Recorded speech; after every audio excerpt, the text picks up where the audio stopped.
Welcome to another deep dive.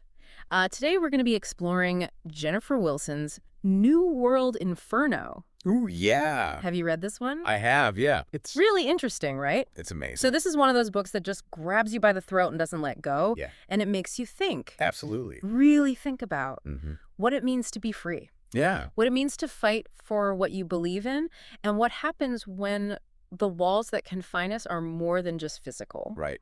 So imagine a walled city called Tartarus, Okay. trapped within a larger, supposedly utopian society known as the Sanctuary. Got it. And within this pressure cooker of a city, we meet our protagonist, Phoenix, Phoenix. a young woman who's determined to break free from the shackles of this dystopian world. It's interesting how the novel uses this stark contrast between Tartarus and the Sanctuary Yeah, to explore the very nature of freedom. right. Like, is true freedom even possible in a world where power and control are so tightly woven into the fabric of society? It's the question that lingers from the very first page. Yes, definitely. And to make things even more complicated within Tartarus, Yeah. you have 5 distinct tribes. 5 tribes? The Wraiths, the Taciturns, the Adroits, the Scavengers, and the And the Ravagers. Ravagers. Right. Now, these aren't just random groups thrown together for the sake of the plot. No. I mean, each tribe represents a different response Yeah. to the societal collapse that led to the creation of the Sanctuary. Exactly. Right, so we've got the stealthy Wraiths who've adapted to survive in the shadows. Uh-huh. Then you have the enigmatic Taciturns who've retreated into silence and secrecy. Interesting. You have the resourceful Adroits who've learned to manipulate the system to their advantage. Mhm. The Scavengers who, well, scavenge for whatever they can find Makes it. in this desolate landscape. Yeah. And finally, you have the brutal Ravager Ravagers. who've embraced violence and domination as their means of survival. It's like the author is holding up a mirror to our own world, isn't it?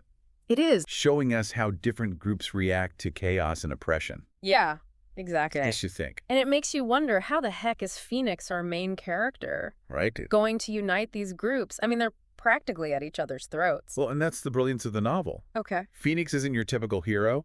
No. She's driven by vengeance, Right. fueled by the tragic death of her parents at the hands of the Ravagers.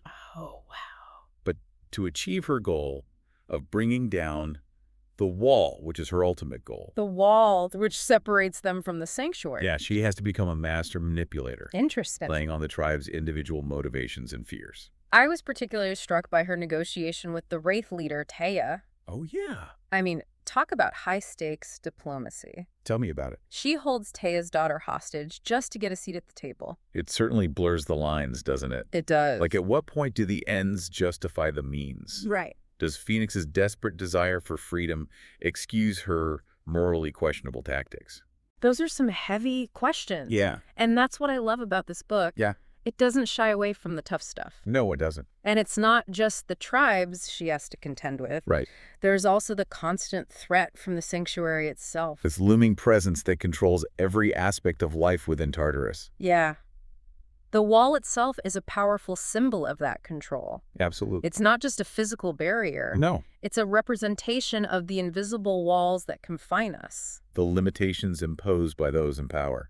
And it's this very symbol that Phoenix is determined to shatter. But breaking down a wall doesn't necessarily guarantee freedom, does it? That's the question, isn't it? Yeah. What awaits on the other side? And at what cost? And that's where the story takes an even darker turn. Yeah. Just as Phoenix believes she's making progress uniting the tribes, she's hit with a devastating betrayal from within the subversive, The subversive. the rebel group supporting her efforts. Their hidden bunker is attacked, many lives are lost, Oh, no. and Phoenix is left reeling from the shock. This betrayal really threw me for a loop. Yeah, it's a gut punch It's for both the characters and the reader. Absolutely. And it really underscores the level of distrust that permeates this world. Right. It made me wonder if even those fighting for a common goal can't trust each other. Can true unity ever exist? It's a question that goes to the heart of the novel's exploration of human nature. Yeah. In a world where survival is paramount, Right. how do we form meaningful connections? How do we trust when betrayal lurks around every corner? Exactly. And how does Phoenix even begin to recover from such a setback? It's tough. She's lost so much, and the odds seem stacked against her. This is where we see Phoenix's incredible resilience. Okay. Despite the grief and the trauma, she refuses to give up. It's inspiring in a way. Yeah. You know, she knows that the fight for freedom is about more than just personal vengeance. It's about creating a better future for everyone trapped within Tartarus. Exactly. So she pushes forward, rallies her allies, and together they hatch this audacious plan. What's the plan? To bring down the wall. To bring down the wall. The fall of the wall is one of the most powerful moments in the novel. I bet. It's not just about physical destruction. No? It's about breaking down the barriers that divide us. What do you mean? You know, the psychological and societal constructs that keep us confined. Okay. But as the dust settles, a new question emerges. What's that? What happens when those barriers are gone? Ooh. What will they find on the other side? Right. Is true freedom waiting for them? Good question. Or is it just another illusion? That's what we're going to find out. Exactly. I'm excited to see what happens next. Me too. It just keeps you guessing, doesn't it? Yeah. I mean, the fall of the wall, that's just the beginning. Right. As Phoenix and her allies soon discover the sanctuary, this supposed utopia that they risked everything for. It's far from the paradise they imagined. It's like they traded one cage for another. Exactly. You know, they thought they were escaping oppression, Yeah. but they just walked into a different kind of control. A different kind of control. And at the heart of this control is Fandrin. Fandrin. The sanctuary's enforcer. He's this cold, calculating figure who embodies the system's ruthlessness. But he's not just a one-dimensional villain, is he? No, not at all. I mean, we get glimpses of his backstory, Yeah. his motivations, even his twisted sense of loyalty to the master. Makes you wonder if anyone is truly free in this world. Right. Even those in power. Exactly. And then there's Gage. Oh, good. Fandrin's grandson, this volatile, almost feral young man. Right. He's as much a danger to his own people as he is to the rebels. Gage is a product of the sanctuary's indoctrination. Oh, yeah. I mean, he represents a generation raised on propaganda, trained to be a weapon. Wow.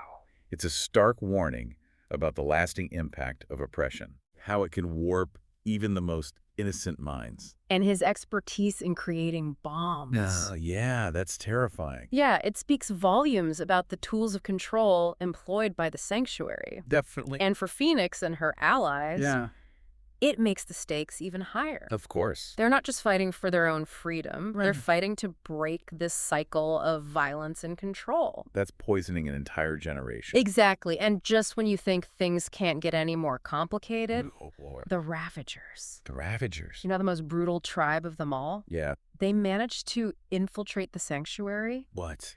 Their motivations are murky, Okay. but their presence just unleashes this wave of chaos and destruction. Wow. The scene where they attack Xavier's supposed impenetrable lair, Yeah. it's just heartbreaking. I can imagine. Innocent lives lost, including Maribel, one of the young girls Phoenix was trying to protect, and Mouse. Witnessing the brutality firsthand is forever scarred by the experience. It's a stark reminder of the human cost of conflict. Yeah. Even in a dystopian world, even when fighting for a just cause. Right. There are casualties. And the trauma inflicted is often far-reaching and enduring. Absolutely. And Phoenix, carrying the weight of leadership, blames herself for not being able to protect those under her care. Oh, wow. We see her grappling with survivor's guilt, Right. questioning whether her fight is even worth the price others are paying. Such a heavy burden to bear. It is. And then comes the ultimate betrayal. Oh, nah. Arden. One of Phoenix's closest allies is revealed to be the one feeding information to Fandrin. Are you kidding me? No, but It's a gut punch, not just because it jeopardizes their mission, but because it just shatters the trust they had in each other. It makes you realize how fragile alliances can be. Yeah. Especially in a world where desperation and fear drive so many choices. So Arden, promised freedom by Fandrin, chooses to betray his friends for a chance at a life outside the walls. It's a tough call. But is it really freedom, or is it just another form of servitude? That's the question. Right, and it sets the stage for the climactic showdown. The showdown. In Fandrin's tower. Oh, wow. We see Phoenix and her remaining allies, battered but not broken, launching this desperate assault. They're not giving up. No, they're not. I love that. It's a thrilling action sequence. I bet. But it's also a psychological battle. Right. With each character pushed to their limits. And Phoenix? Yeah. Is she holding up? I mean, she's at her most ruthless in this fight. Yeah. Her skills honed by years of struggle and loss. But you can see the toll it's taken on her, right? Absolutely. The emotional scars that run deep. It's a reminder that even the strongest warriors carry burdens. That's true. And then just when it seems like they might actually succeed, Arden steps in, tries to save Phoenix from Fandrin. Wow. But his act of redemption comes at a terrible cost. Oh, no. He's killed by the very man who manipulated him. It's a tragic end to a deeply flawed character. Yeah, it really is. It's a powerful moment, though. It is. It highlights the cyclical nature of violence and betrayal. Right. Even when trying to atone for past mistakes, the consequences can be devastating. And in the midst of all this chaos, Yeah. Mouse Arden's younger sister makes a heart-wrenching choice. What does she do? She sees her brother Gage. Consumed by the darkness he helped create. Oh, wow. And she realizes the only way to stop him is to end his life. That's a chilling decision for someone so young. It is, but it also speaks to her strength. I see that. And her understanding of the heavy responsibility that comes with such power. Mouse's act, as horrific as it is, raises questions about justice and mercy. Yeah. Is it ever justifiable to take a life even to protect others? Right. Where do we draw the line between vengeance and necessity? Those are some heavy moral dilemmas. We are, and they resonate throughout the novel. And then we're left with Phoenix, gravely wounded, clinging to life. The victory, if you can even call it that, comes at a terrible price. Yeah. Makes you wonder if true freedom is ever attainable. Without sacrifice, without enduring unimaginable pain. The novel doesn't shy away from the brutality of this reality. It doesn't. Phoenix is broken, both physically and emotionally. Right. Her allies are scarred, haunted by the losses they've endured. Yeah. It's a far cry from the triumphant ending we often see in dystopian stories. It is. It's a reminder that even when fighting for a just cause, the consequences are real, the scars are permanent, and the fight for true freedom is often a long and arduous journey. Not a destination you simply arrive at. Exactly. It's almost poetic, isn't it, Phoenix? This symbol of hope and resilience lying on the brink of death makes you question if survival is even possible in a world that just seems determined to break you. You know what really gets me is how the author doesn't hold back. I mean, she shows us the real consequences of this fight. We see Phoenix not as some triumphant hero, but as a broken woman carrying the weight of everything she's been through. And it's not just Phoenix either, right? I mean, we see Triven with his mangled hand. It's like this constant reminder of what he sacrificed. Right. Archer haunted by all of the violence she's seen, trying to find some kind of peace after all the chaos. Yeah. And then Arsted, torn between memories of her past and the uncertain future they're all fighting for.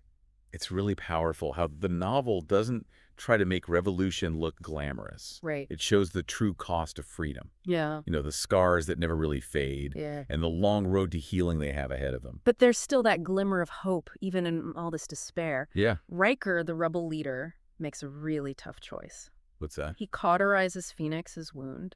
Oh, wow. He knows it could kill her. Right. But he also knows it's her only chance. It shows how much Riker believes in their cause. Yeah. He's willing to risk everything, even the possibility that the people he cares about will hate him for it, just to give Phoenix a fighting chance. It says a lot about his faith in her, as a leader, as a symbol of their shared dream. And in the epilogue, we see how these sacrifices played out. Phoenix survives, but she's not the same. I imagine not. She steps back from the front lines, decides to focus on rebuilding Tartarus. Okay. On creating a world where future generations won't have to go through what she did. That's a pretty hopeful ending. It is in a way, but it's also bittersweet. I see that. We see the beginnings of a new society, but we also know that the past will always have an impact. Right. The sanctuary may be gone. Yeah. But the struggle for true freedom, that's never really over, is it? That's the question, isn't it? What does true freedom even mean? Is it just about breaking down walls and throwing off oppression, or is it something deeper, something inside us that even the darkest times can't extinguish? That's what I love about New World Inferno. Me too. It doesn't give us easy answers. It makes us think about these complicated questions. It challenges us to look at our own ideas about power control and what it really means to fight for a better world. As we come up from this deep dive into New World Inferno, Yeah. we're left with a lot to consider. Definitely. What would we be willing to sacrifice when faced with injustice? Could we bring a divided community together against a common enemy? And maybe most importantly, How do we make sure that the fight for freedom, even when it's necessary, doesn't destroy the very things we're trying to protect? These are questions that go way beyond this one book. They do.